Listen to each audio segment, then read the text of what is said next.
They told us Bay Harbor was empty, a cleanup site, a ghost of the outbreak that burned through the coast 9 years ago. But when the Black Hawk cut through the morning fog, and I saw the shape of the town below, rows of houses drowned in ash, water pooling in the streets like mirrors, I knew that wasn't true. Our orders were simple.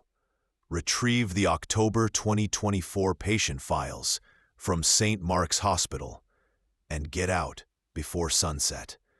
No detours, no contact, no heroics. The brass said it was routine. The brass always says that. Bowden sat across from me, fingers tangled in his rosary, eyes shut, like he was already praying for whatever we were about to see. Benny kept checking the drone case, hands shaking in that way they do when he's pretending not to be scared. Kano was calm as always, camera ready, waiting to capture evidence, though none of us wanted proof of what happened here. The pilot's voice crackled through the comm. 2 minutes to drop. Outside, the fog swallowed the sunlight, turning the horizon into milk. Then I saw it, the quarantine perimeter, a line of rusted razor wire coiling through the forest, fences bent by time, and something stronger than time. Someone had tried to keep whatever lived in Bay Harbor from getting out. We touched down near the old fire station. The air smelled like metal and wet dust. My boots sank half an inch into soot.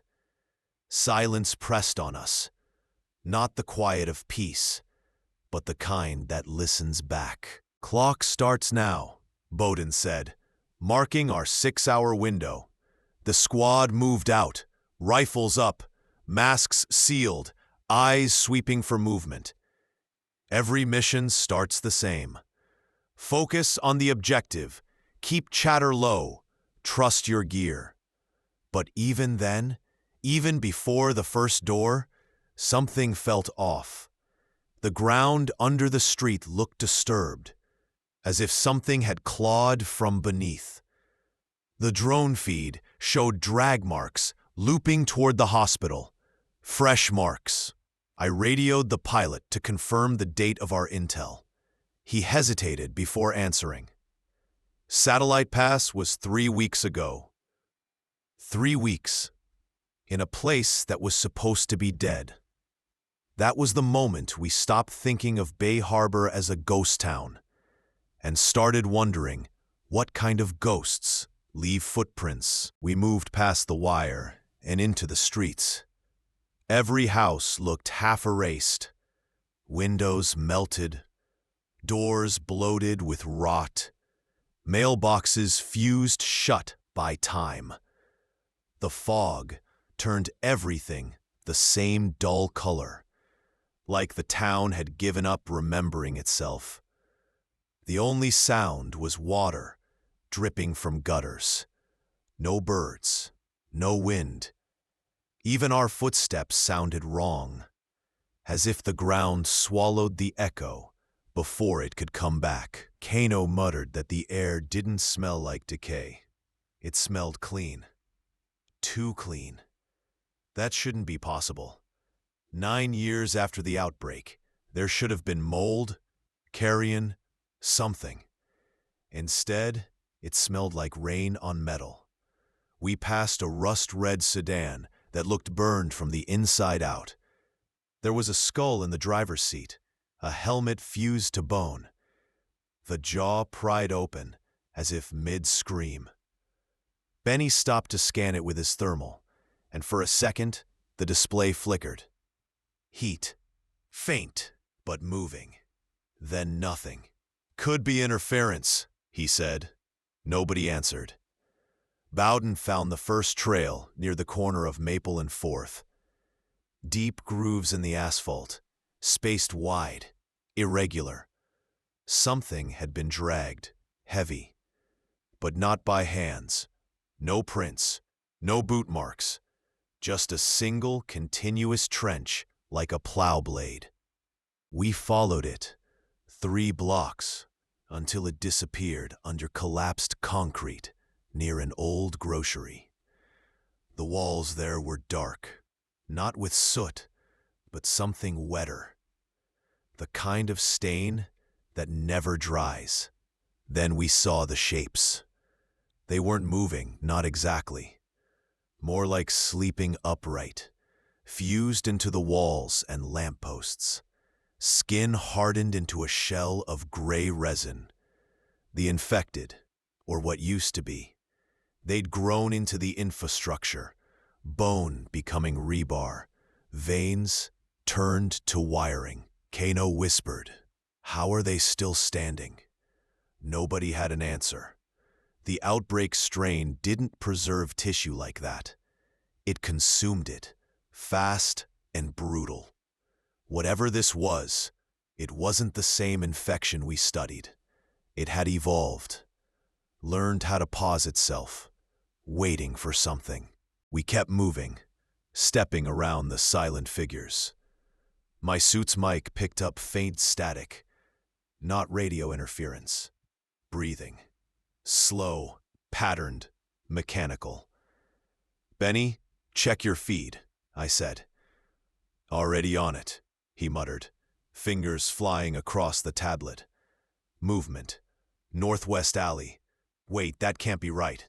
It's under the street. The line of drag marks we'd been following didn't end under that concrete slab. It continued beneath it. We were tracking something that didn't walk anymore. It tunneled. Bowden wanted to fall back to the perimeter, get new orders. But then the wind shifted, a soft hiss that sounded almost human. And the shapes in the walls twitched. Kano froze. "Tell me you saw that," he said. We did. Every one of them turned their heads, slowly, perfectly in sync, toward the sound of Benny's drone. That was when we learned the town wasn't dead. It was listening. The first scream didn't sound human. It came from somewhere above the alley. Too long, too clean, like feedback tearing through the fog. Every window on the street cracked at once. Benny dropped to his knees, clutching his headset. Blood traced a line from his nose. "Turn it off! Turn it off!" But there was nothing to turn off. It wasn't in our comms.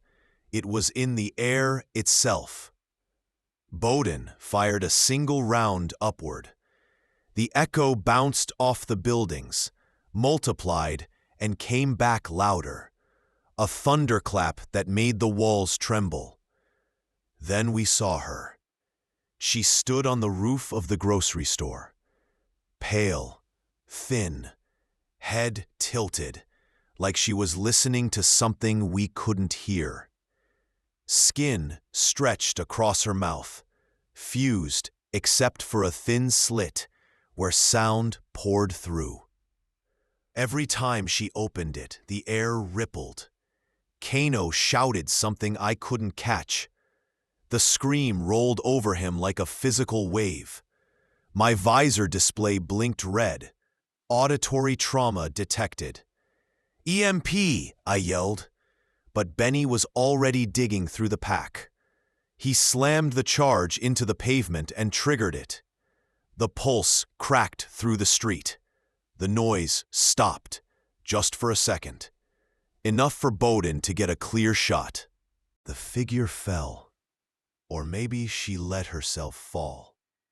When she hit the ground, there was no blood, just dust and a smell like burnt iron. Then the ground started to move.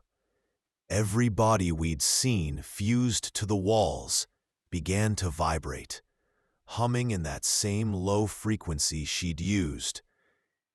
It was like she'd been calling them, and now they'd answered. "Fall back," I yelled. We sprinted toward the hospital. the only building still standing above 2 floors. The infected peeled off the walls like wet plaster, limbs breaking, resetting, crawling.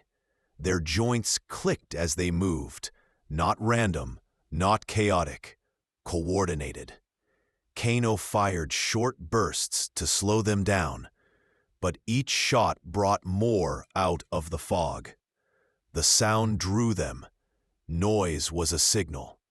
The quieter we stayed, the safer we were. But it was too late for quiet. Benny tripped over debris and went down hard. I grabbed his arm, dragging him up. But something caught his boot. Not a hand. Something sharper, jointed. He screamed once before Bowden's rifle cracked, and whatever had him let go. We ran. Every breath felt too loud. The streets pulsed with movement, shapes crawling over each other, their faces pressed against the pavement, sniffing for sound. The hospital loomed ahead, windows black, doors chained. Kano got the bolt cutters ready, hands slick with sweat. "Make it fast," Bowden said, voice low. The chain snapped. We slipped inside. For a heartbeat, it was silent again. Just dripping pipes and the hum of dying fluorescent lights. Then something thudded against the door. Slow, deliberate. 1, 2, 3. They'd followed the noise. Inside, the light was the color of nicotine stains. Everything dripped. The ceiling, the walls, our suits. A sign above the lobby desk still read, "Check in with a smile." Someone had written over it in black grease, "Don't smile back." We swept the first floor fast. Broken gurneys, IV poles bent like reeds, a trail of footprints leading into the elevator shaft and stopping at the edge. Bowden peered down with the flashlight. The beam caught water 50 feet below, dark and still. Ripples moved against the light, like something breathing under the surface. The stairwell to the archives was half collapsed, forcing us to crawl through the debris. Every scrape of metal sounded too loud. I kept thinking about the things outside, how they reacted to noise, and wondered if the walls were thin enough for sound to leak. When we finally reached the basement, the air changed. Cold, heavy, metallic. The kind of air that's been trapped for years. Rows of cabinets leaned like tombstones. Paper had melted into sludge. The ink had bled into blue veins across the floor. Kano found a section still intact, sealed behind plastic sheeting. The tag read Oct. December 2024, Patient Trials. Exactly what we'd come for. He sliced through the sheet and handed me a folder. The paper inside was dry. Too dry. Somebody had replaced it recently. The first page wasn't medical. It was a requisition order, stamped, "Do not digitize." At the bottom, Subject Omega. Same codename as the briefing, but the handwriting beneath it was new. Fresh ink, a different pen. Still viable. Proceed with containment. "Someone's been here," Benny said. His voice cracked. "Recently." Odin's light swept over the far wall where plaster had fallen away. Behind it, we saw something impossible. Rebar warped outward from a hole that had been punched from the other side. Whatever came through wasn't trying to get in. It was escaping. We followed the hole into a service tunnel, knees deep in cold water. The walls glistened as if coated in glass. When Kano touched one, it pulsed faintly, like a heartbeat under skin. "Biofilm," he whispered. "It's alive." Halfway down the tunnel, we found what was left of a research terminal, wires running into the water. Benny powered it with the drone battery, and the monitor flickered to life. Lines of data scrolled past, brain activity logs, temperature charts, notes on adaptive dormancy. The last entry froze us. Subspecimen B12 achieved full sentience, responsive to auditory cues, relocated to lower containment. We didn't understand all of it, but one word kept repeating: responsive. The same word the doctors had used for the screamers. Then something splashed behind us. Small at first, then closer. Fast. The water churned, the sound bouncing off the tunnel walls until it was impossible to tell direction. Kano raised his light. For a split second, the beam caught a face just beneath the surface. Pale eyes, lidless, blinking sideways, and then it was gone. "Go!" Bowden hissed. We ran, water slapping at our legs, the tunnel narrowing until it funneled us upward into a maintenance room. The floor here was dry, the air sterile, humming with faint electricity. On the wall, a single door marked Restricted Access, Dr. Quinton. We'd found where the records ended, and where the real experiment began. The door wasn't locked with a keycard. It was fused shut, metal melted around the seams, like someone had tried to weld something in. Bowden pried at it with the crowbar, while Benny scanned for heat signatures. Nothing. Just a flat, dead reed. No air circulation, no movement. Then, as if it had been waiting, the latch clicked by itself. The door eased open an inch, exhaling the slow gust of air that smelled like bleach and rusted copper. The kind of smell hospitals wear when they've stopped pretending to save people.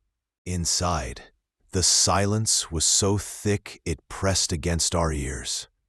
No hum of power, no dripping pipes, just static in the headsets, whispering at the edge of hearing. We stepped in one by one. The lights came on by motion sensors, but not instantly. Each bulb flickered awake in a chain reaction, revealing a corridor lined with glass rooms. Some were empty. Others weren't. The first chamber held what looked like a patient, except the body was encased in clear resin from the waist down, like it had tried to crawl out before solidifying. The mouth was open, the teeth fused into a single plate. Kano stared too long. "That's not preservation," he muttered. "That's growth." The second room was worse. Dozens of metal frames arranged in a circle, cables running between them. At the center, a single chair facing a wall of mirrors. There were straps on the arms, and grooves cut into the floor beneath it. Grooves made by something struggling over and over. "Recording chamber," Benny said softly. "Audio experiments." He tried to power the console beside it. The screens blinked once, showing static, then cleared to a single line of text. "If you can hear this, you're already part of it." The monitors started to hum, low, rhythmic, almost soothing. Then the hum split into two tones, harmonizing, forming something like a human voice beneath the frequency. Kano ripped his headset off. "That's language.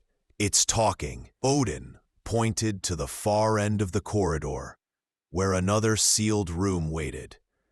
Its glass was covered from the inside with handprints, small and perfect, like those of a child. Every palm print faced outward, as if something inside had pressed against the glass. Reaching, the hum deepened.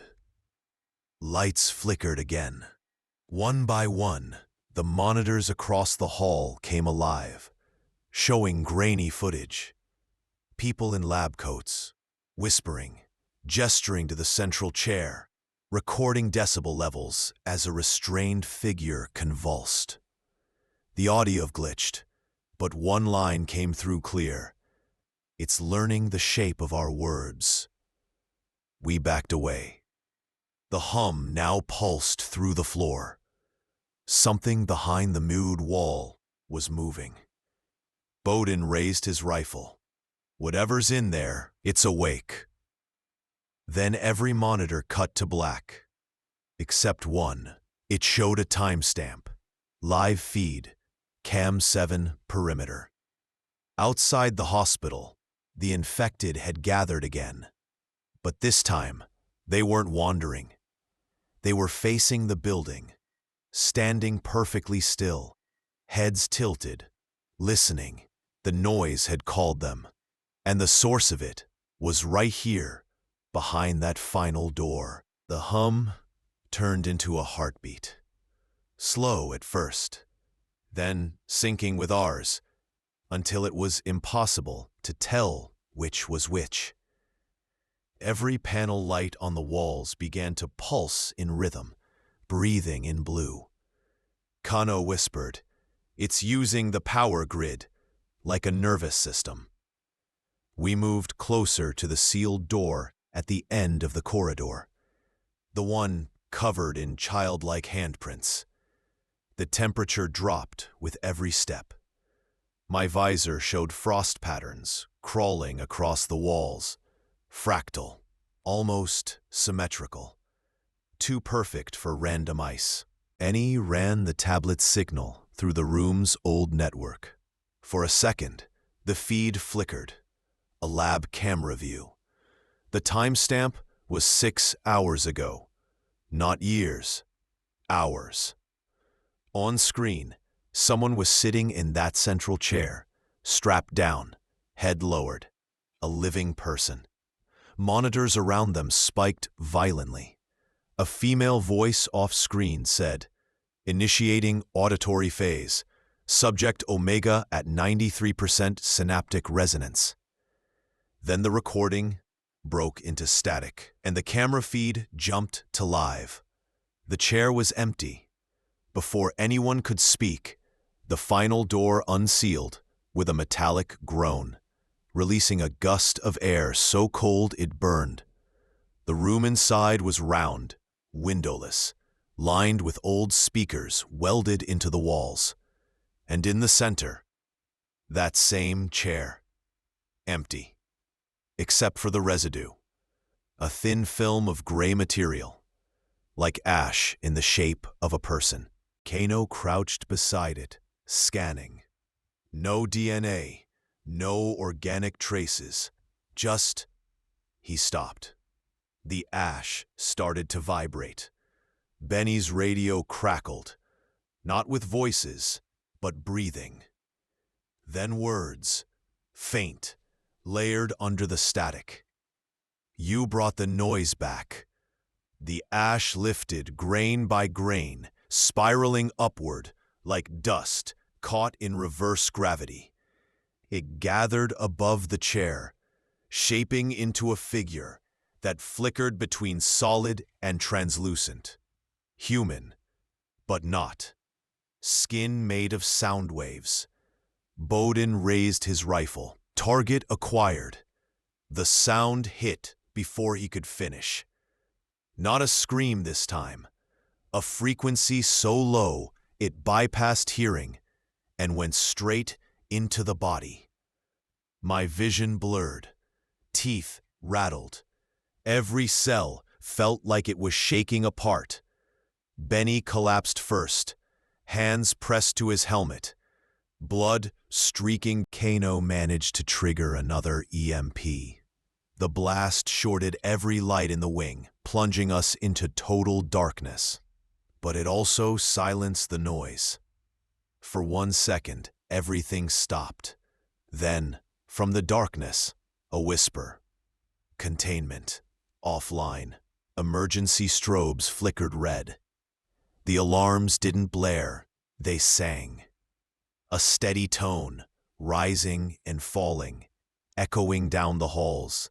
Every infected body outside the hospital turned toward the sound in perfect unison. Bowden shouted, "They're coming through the walls!" We could hear it, the cracking concrete, the twisting rebar, hundreds of synchronized footsteps moving toward the source. Kano grabbed the data drives, shoving them into his pack. "We got what we came for." "Too late," Benny gasped, voice shaking. "It's in the system.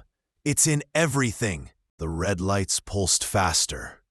The figure reformed in the center of the lab, hovering above the chair. Each strobe revealed a different expression. Pain, anger, sorrow, recognition. That's when I realized something.